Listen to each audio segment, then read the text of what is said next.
Subscribe कीजिए वक्त watch को एजुकेशन संबंधी न्यूज तुरंत पाने के लिए।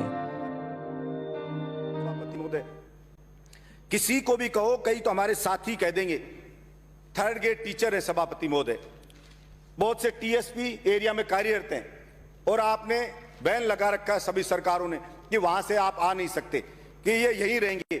मैंने पहले भी मांग की कि ये थर्ड ग्रेड टीचर हैं, ये बेचारे, इनके माँ बाप बीमार हो गए, माँ बाप बूढ़े हो गए, किसी के बच्चे बड़े हो गए, किसी को बच्चों की शादी करना है, इतनी परेशानियां उसके घर में, लेकिन उस बेचारे को जैसे जेल करके बांध दिया कि आप तो यहीं रहोगे, आप यहां से जाओगे नहीं। मैंने कई बार कहा, आज भी मैं मांग करता हूं, पहली बात तो सरकार टीएसपी एरिया में नई भर्ती करके और जो पद है उनको भरे वहां के लोगों से, ताकि इन लोगों को राहत मिले। और फिर भी अगर क्षमता नहीं है, अगर इतना नहीं कर सकते हो, आप कुछ समय लेना चाहते हो, तो आप कम से कम ये तो कर सकते हो कि जो लोग यहां पर रह रहे हैं, बरसों से रह रहे हैं, उनको कह दो भाई आप 2 साल 3 साल वहां जाके आ जाओ, और आइन को कह दो कि भाई चलो आप इतने साल यहां पे रह लिए, आप वहां चले जाओ। सभापति महोदय, कैदी होता है कैदी, उसको भी छूट मिल जाती है कि आप इतने साल रह लिए कैद में, अब आप खुली जेल में जा सकते हो। उन बेचारों ने कौन सा गुनाह कर दिया कि उनकी नौकरी लग रही, उनको बांध के रख दिया कि आप यहां से जा नहीं सकते हो, दूसरी जगह से ट्रांसफर होता है, वो अपने घर चले जाते हैं, अपने बच्चों के पास चले जाते हैं। उन बेचारों को क्या गुनाह है?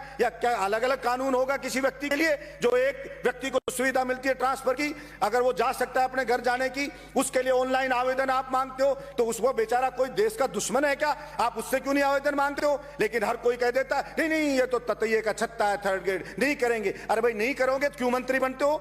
अगर क्षमता नहीं है तो मत बना करो। फिर सरकारें बनती क्यों है? जोखिम नहीं उठा सकते हो, फिर क्या काम है आपका? सिर्फ मौज करने का काम है क्या? सरकार का काम होता है वेलफेयर करने का, जोखिम उठा के गरीब आदमी को राहत देने का। हम समाज सेवा के लिए आए, कोई मजे करने के लिए नहीं आए कि इसमें परेशानी होगी तो ये काम नहीं करेंगे, इसमें परेशानी कम है तो ये काम कर देंगे भाई। इसलिए मैं चाहता हूं कि ऐसी चीजों को खोले, और जो किसी किसी जगह कोई हो जाता है ट्रांसफर है, कोई सेकंड ग्रेड का है, अब वो बेचारों की निकाल दी, आवेदन ले लिए, अब होने का नाम नहीं ले रहे, लोग कपड़े पाड़ रहे हैं, साहब हो नहीं रहे, कहीं हो जाते कहीं नहीं हो रहे। मैं ये चाहता हूं ट्रांसपेरेंसी हो, और जो ट्रांसफर वांसफर जो ये चीजें लो, तो इसके अंदर ऐसा सहानुभूति रखनी चाहिए कर्मचारियों के प्रति भी सरकार को कि भाई ठीक है, ये आदमी वास्तव में पीड़ा है। सभापति महोदय, बहुत से कैंसर के पेशेंट हैं, कैंसर के, और उनको कैंसर है और उनके ट्रांसफर नहीं हो रहे, कहां रोए जाकर के, कोई सुनने वाला ही नहीं है। अब तो ये और कर दिया कि भाई कोई कहीं डेपुटेशन भी जिले में कर दे, किसी की टांग कट गई तो डेपुटेशन भी नहीं कर सकता जिले वाला कि नहीं तू नहीं करेगा, तेरा भी टांग कट गई तो कटी रहे, मरना है तो मर जा, नहीं करेंगे हम तो ये ऐसी चीजें छोटी छोटी, इन्हीं से सरकार कोई भी हो उसकी छोटी छोटी चीजों से छवि खराब होती है।